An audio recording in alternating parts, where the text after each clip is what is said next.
जय जगन्नाथ जी की दोस्तों आज कहानी मालूम है किसकी है। आज कहानी मेरे जगन्नाथ जी के ऊपर है, जिनके हम भक्त हैं और हमेशा उनका ही नाम लेके सारे कामों को करते हैं और कोशिश करते हैं और सोचते हैं कि हम सफल होंगे उस काम को करने के लिए।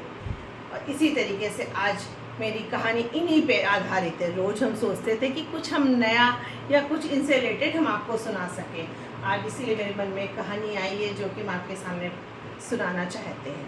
कहानी उड़ीसा के एक गांव की है, जहाँ पे एक बूढ़ी महिला रहती थी। वो कृष्ण भगवान की इतनी भक्त थी, बहुत भक्ति, हर प्रहर भगवान जी की बहुत सेवा करती, पूजा करती, इनको भोग लगाती और बस किसी तरीके से सोचती मेरे कहना मुझसे बहुत खुश रहें और मैं इनकी निरंतर जब तक हूँ मैं इनकी सेवा कर सकूँ।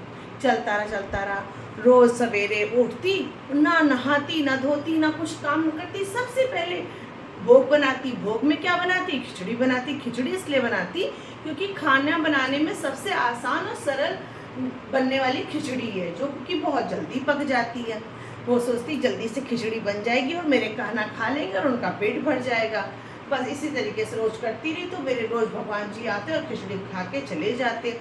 एक दिन जगन्नाथपुरी में सुबह वहाँ के पुजारी या पंडों ने देखा भगवान जी के मुंह पे खिचड़ी लगी हुई है। खिचड़ी लगी, उन्होंने सोचा कि खिचड़ी का भोग कौन है जो कि पट खुलने से पहले लगा के गया। अब उन्हें बड़ी चिंता हो गई कि पट में तो सब जगह से ताले लगे रहते हैं, फिर आखिरकार भगवान जी के मुखमंडल में खिचड़ी आई तो कैसे आई। उसमें से एक वृद्ध पुजारी थे जो उन्हें दूरदृष्टि थी ताकि वो दूर का पता लगा सकते थे। उन्होंने थोड़ी देर चिंतन करके पता लगाया कि ये गांव में एक बुढ़िया है जो कि बहुत मन से भगवान जी की पूजा करती है और उनको सुबह सुबह खिचड़ी का भोग लगाती है। सारे पुजारियों में वार्ता हुई और वो सब कर्मा भाई को ढूंढते हुए कर्मा भाई के गांव में पहुंच गए। जब गांव में पहुंचे तो कर्मा भाई को देखा। कर्मा भाई उसी तरीके से अपने भगवान की पूजा में लीन थी। तो कर्मा भाई से पूछा कि तुम खिचड़ी का भोग लगाती हो भगवान जी को? तो बोली हाँ हम भोग लगाते हैं। तो बोली हम तो सुबह उठ के ही भोग लगा देते कि मेरे भगवान आके खा जाए, क्योंकि वो रात भर भूखे रहते हैं। तो बोली अच्छा।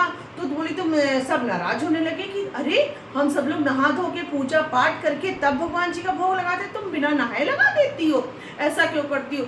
बोली हम सोचते मेरा लल्ला रात भर, इतनी बड़ी रात होती है, रात भर में मेरा लल्ला भूखा हो जाता है, इस वजह से मैं आती हूँ, फटाक से खिचड़ी बनाती हूँ, अपने भगवान जी को भोग खिला देती हूँ। तो बोली अच्छा। तो सब लोग कर्माबाई की मतलब मनोदशा को देख के बड़े खुश हुए। उन्होंने कहा कि इतने अच्छे से मन से ये भोग लगाती है कि भगवान मंदिर से आके इनके भोग को ग्रहण करते हैं, क्योंकि वो उसकी श्रद्धा, भाव और निष्ठा को देखते हैं। जब कर्मा भाई की निष्ठा भाव को देख के भगवान खुश हो सकते हैं तो हम लोगों को भी उसी तरीके से पूजन याचना करनी चाहिए कि हमारा मन भी साफ रहे, तन भी साफ रहे और जो हमारे भाव भी हैं वो भी भगवान के प्रति बिल्कुल सरल हो, उसमें कोई भी दिखावा ना हो।